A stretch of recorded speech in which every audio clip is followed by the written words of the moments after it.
Football coaches love quoting the book of Proverbs when they say iron sharpens iron, and we kind of got a bit of an insight as to how both the wide receiving core as well as the defensive backs have looked so far in spring, and also obviously a little bit of Bryce Underwood because, you know, the receiving core is only going to be as good as its quarterback. As we talk to both LaMar Morgan and Ron Bellamy today down in Ann Arbor. So let's talk all things pass catchers and those who try to stop them on this episode of Locked On Wolverines.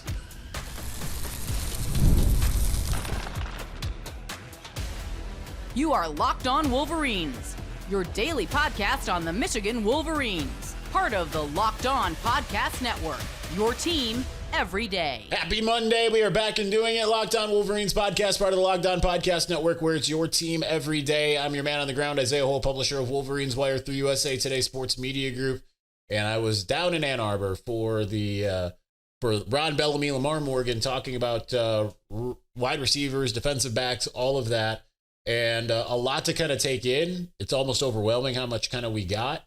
So I want to start with, because obviously we want to know what the wide receiver room is going to look like. And that's going to be hard to say. I do want to have a moment of disambiguation because someone sent me a message on Twitter.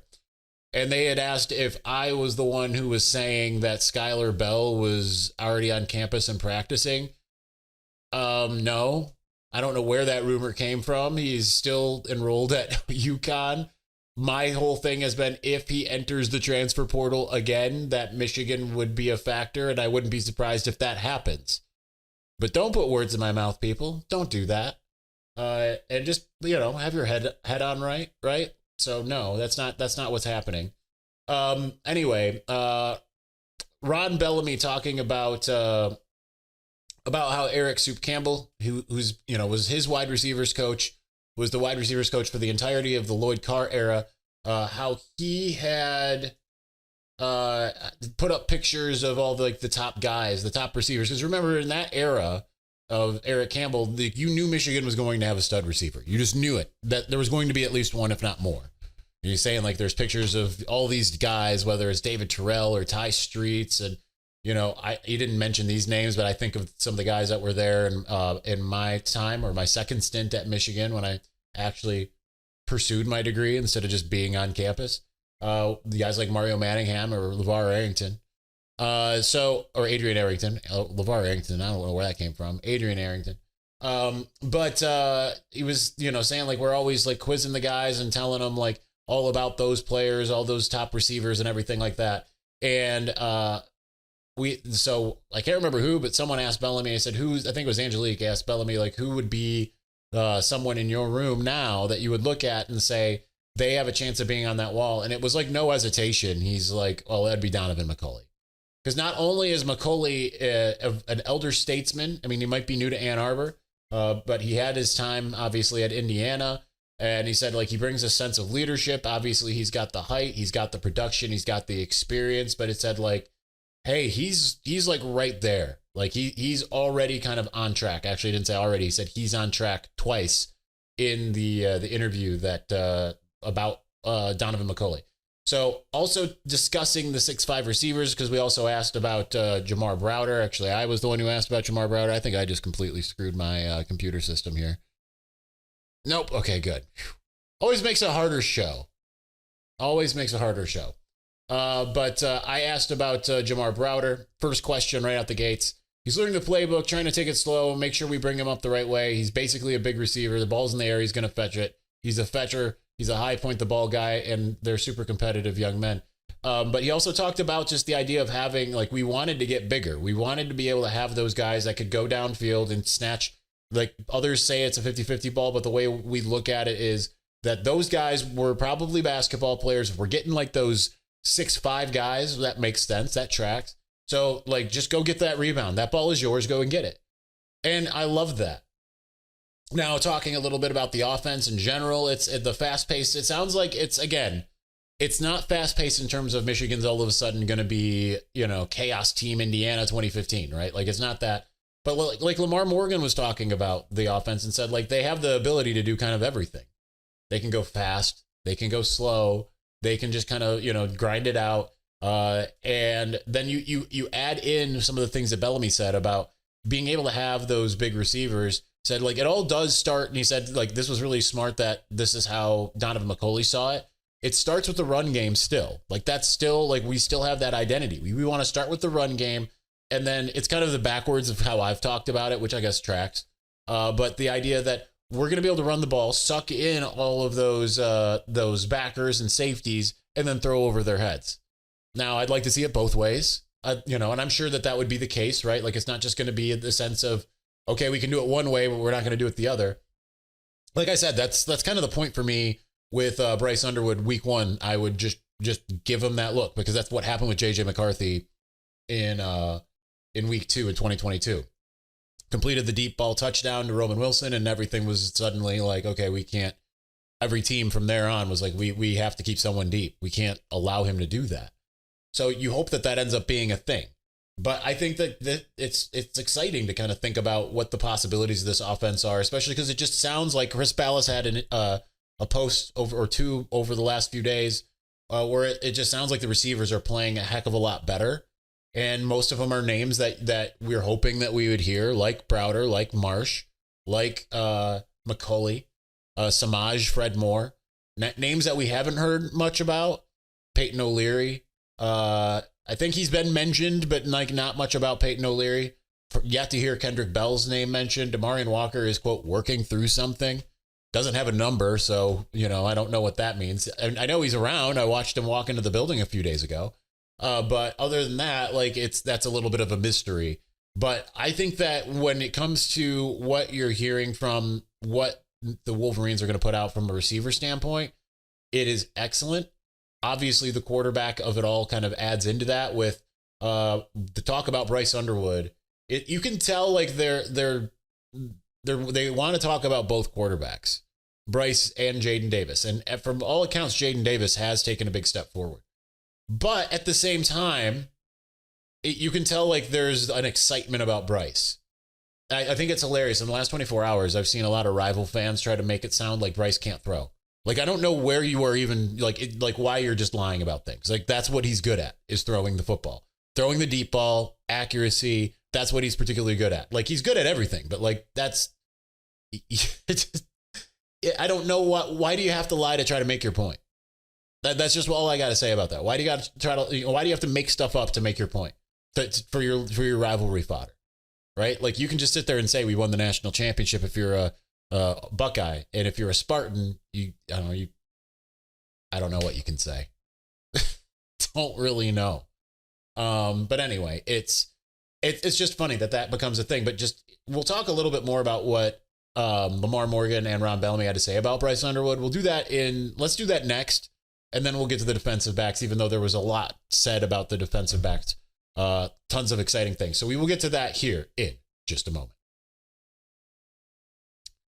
But before we do, this is a message from sponsor Intuit TurboTax. Taxes was waiting and wondering and worrying if you were going to get any money back, and then waiting, wondering, and worrying some more. Now Taxes is matching with a TurboTax expert who can do your taxes as soon as today. An expert who gives your taxes their undivided attention as they work on your return while you get real-time updates on their progress so you can focus on your day. An expert who will find every deduction possible, file every form, every investment, everything with 100% accuracy. Also, you can get the most money back guaranteed. No waiting, wondering, and no worries. Now, this is taxes. Get an expert now on TurboTax.com. Only available with TurboTax Live full service, real-time updates only in the iOS mobile app. See guarantee details at TurboTax.com/guarantees.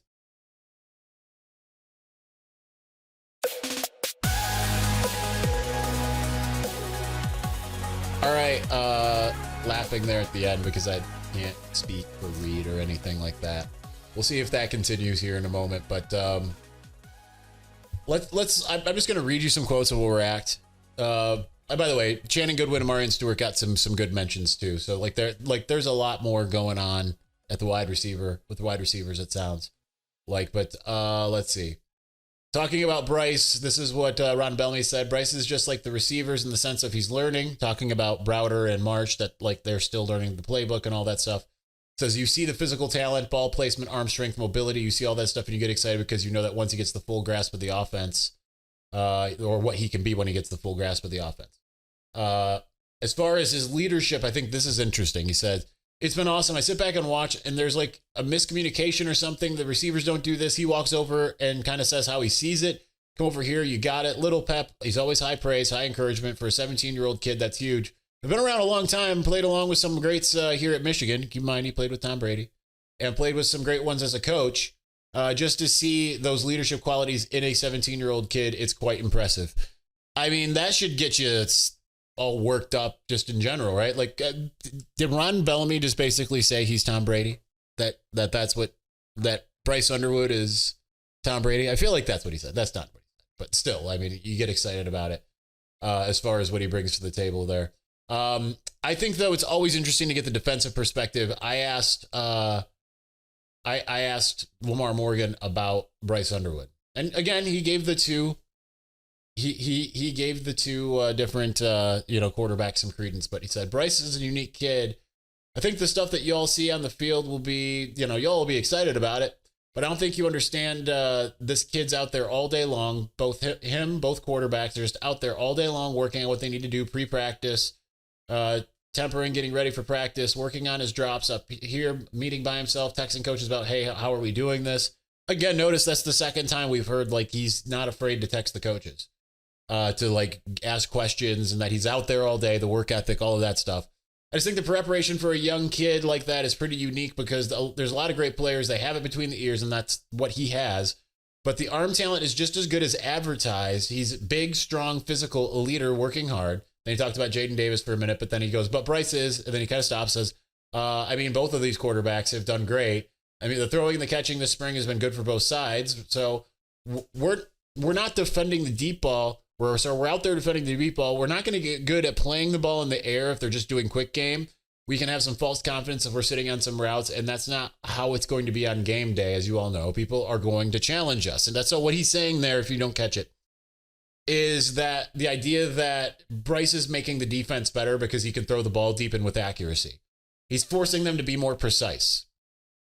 That was what I asked. I said, like, how does he what is he like? How does he challenge your guys? Because that's the thing, like we heard a lot of different players over the course of the last several weeks, like just kind of shaking their head, slumping their shoulders, being like, too good ball placement. Then he rolls out. We think we got him, and then he escapes. All of these types of things, right? Like it's the whole package. And then you have the leadership part. You hear that Brandon Hillman is out there playing catch with Bryce a lot. And stuff like that. Like Brandon Hillman of all guys, right? Like a third-year guy. It's just, that's on the other side of the ball. Okay, he's out there playing catch, unless that's like a euphemism for he's getting a lot of a lot of picks. I don't think it is. Obviously, I'm just joking here, but I think that's just tells you just that much more about who Bryce Underwood is. Now they want to just be able to give the praise to Jaden Davis, who deserves it from everything I've heard, but at the same time, it's like because you don't want it just to be that one-sided. Now it's like I've said. Connor said this on other shows. He's told me very directly, like, he'd be shocked if he's not the starter, right? Like, it's Bryce, like I said last week, maybe the week before, junior Bryce could have come out and started on last year's team. It's just, to me, and I've got a couple of emails from some of you asking about Mikey Keene. I just think that, like, he can get back in the mix, but the chances of that happening are low with Bryce getting as many reps as he's getting with the ones. But that has the added benefit, too, that Bryce is being looked at as a leader. The fact that we're hearing maturity, leadership, those types of things, that's scary if you're an opposing team, because he's already getting, the team is already starting to galvanize around him. Now, are they also doing the same with Jaden Davis? It kind of sounds like it. So, but that's good. That's good that either of them, they're both very young players. They both need this type of experience. So now, though, especially for a guy who should still technically be in high school, he's 17 years old. He turns 18 like a week before the season or 2 weeks before the season. To be able to have him get this type of experience now, as well as develop the chemistry, as well as develop the leadership, and then like that Ron Bellamy quote of like what I said about like the fact that he's going and making sure that the receivers are on the same page. He's not just like out there like barking like what were you doing there? It's not the video I constantly post on Twitter. Devin Bush playing beach football. What was you throwing at?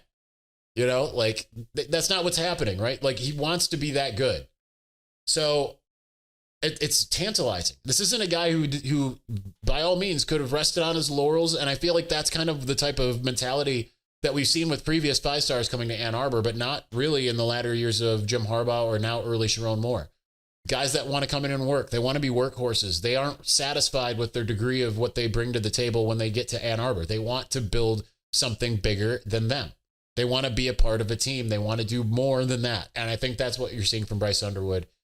Again, the arm talent, all of that stuff, off the charts. Let rival fans make up whatever they want. They're going to be very disappointed come the season. Obviously, we're going to have to see what Michigan's receivers look like. Do they add one or more after this? It almost sounds like they don't need to add significant amount, right? They still have Anthony Simpson coming in over the summer on top of everything, who I think is severely underrated.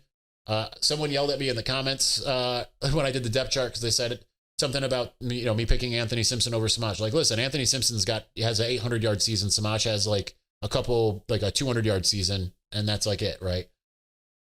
And it's not a knock on Samaj. It's just that I think Anthony Simpson has more to it. It's not just me stat watching. This is based off of some conversations I had. I think Anthony Simpson has more going for him than I think a lot of people might think. All right, so let's get to the defensive backs, as we got kind of a lot to kind of get through. We'll kind of pick and choose what we talk about here because we just got a ton. So let's get to the defensive backs, the things that LaMar Morgan said. Let's get to those here in just a moment.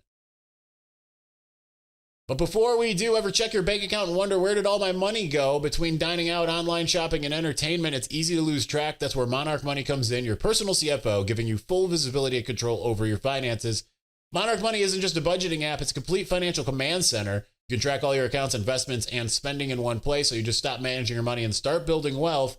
When I started using Monarch, I just realized how much I was spending on food delivery. I still do. I ordered food delivery today, but I do budget smarter and save more as a result, however. And instead of juggling multiple apps, you can use Monarch to check your finances, track spending, and even plan long-term goals. So take control of your finances with Monarch Money. Use the code LOCKEDONCollege at monarchmoney.com for 50% off of your first year. That's monarchmoney.com. Code LOCKEDONCollege for half off your first year.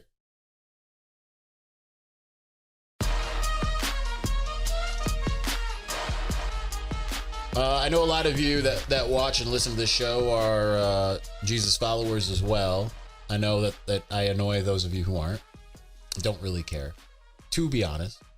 But you can check out, like I've talked about, the podcast Faith Over Culture. We're still waiting to get the Robbie Emery thing worked out. It'll happen in May, it sounds like. And then we'll kick the whole thing off. In the meantime, I'm writing over at faithoverculture.com. You can go and check that out if you'd like. I've just been... I did videos on TikTok for a minute and cross-posted them on Instagram. Taking a break from that and more so doing some deep dives into some different theological issues. So check that out at faithoverculture.com. Anyway, okay, let's get to the defensive backs. Shamari Earls is getting a lot of preseason hype here. At 6'2", it's not surprising because he's long. Ron Bellamy had mentioned like he's got more length than Will Johnson, right? Will was like 6'1", 6'2". I think he's 6'2". But Shamari Earls looks taller than Will. He absolutely does. He looks like he's 6'3", 6'4". That's just how he looks. He was, when it comes to his ability, this is what LaMar Morgan says. Shamari is a tall, long guy. I think Michigan every year for the last couple of years had one or two guys that way.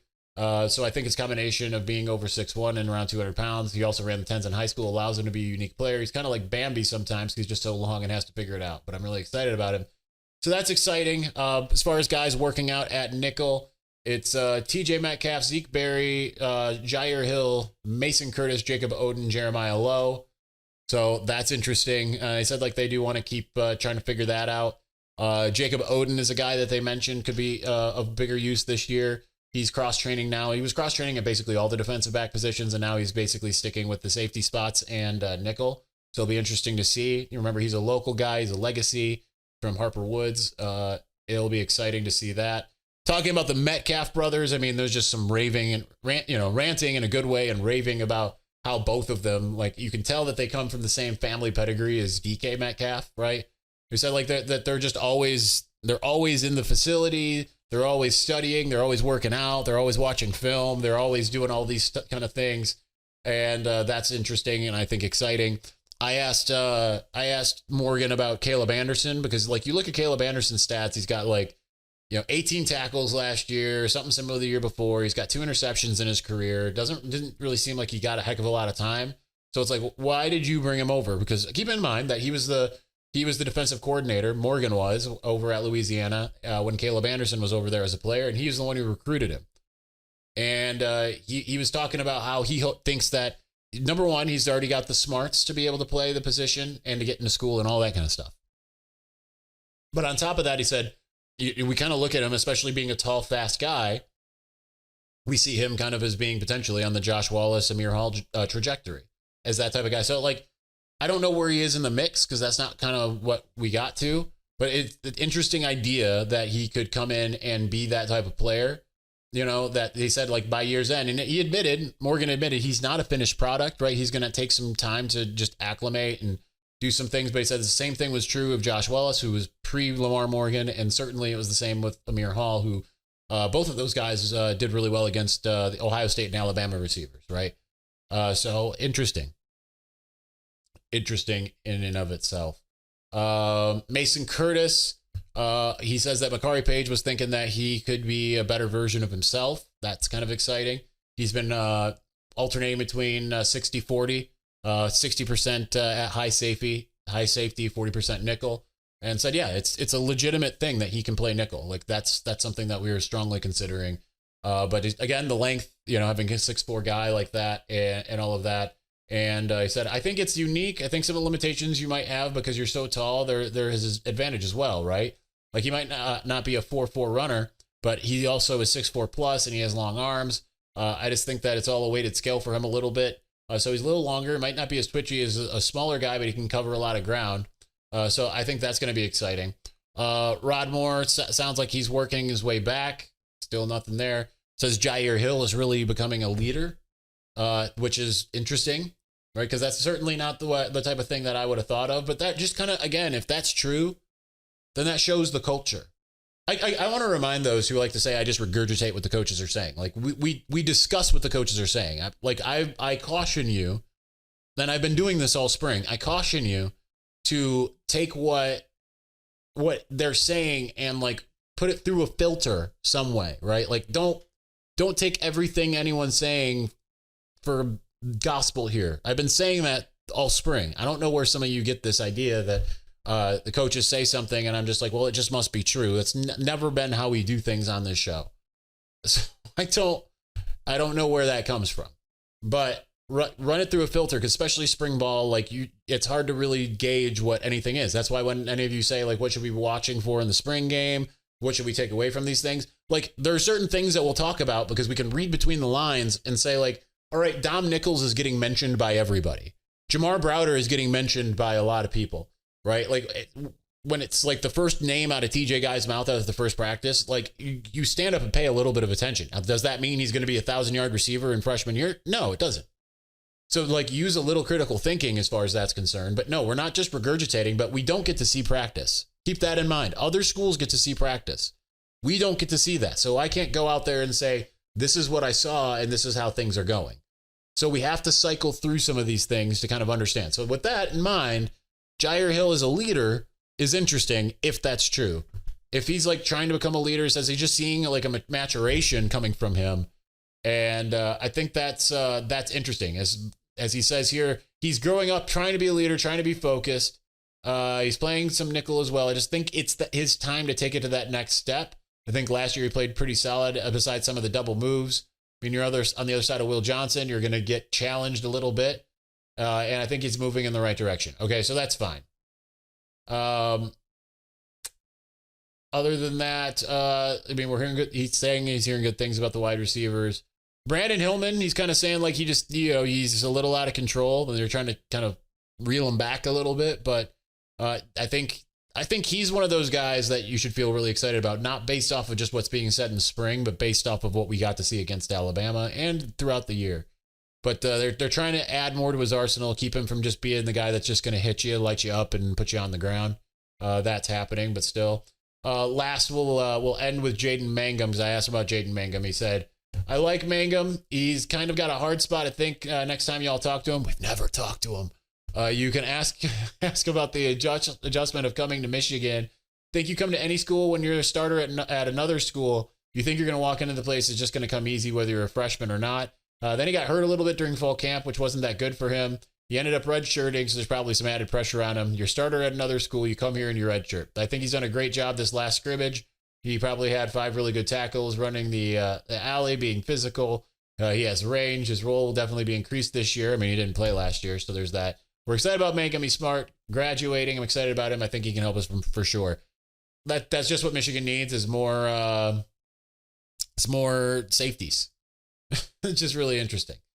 So it's going to be fun, I think. I think like the defensive back room, really a lot of safeties. It sounds like maybe that cornerback room could be deeper. And it sounds like the wide receiver room, like the way they're talking about it, it's like, oh, this is a really deep room. That's not how we've talked about it in the past. So is that true? I don't know. We'll see. But there's a lot to be excited about. Anyway, all right, that's going to do it for us today. We'll be back tomorrow, and we don't have an agenda as of yet, but we will get to that Wednesday. We've got the press conference. Thursday will be a mailbag. Friday will be another press conference reaction. So that's how we'll do it. Anyway, thanks for watching. Thanks for listening. We'll talk to you again soon. Peace.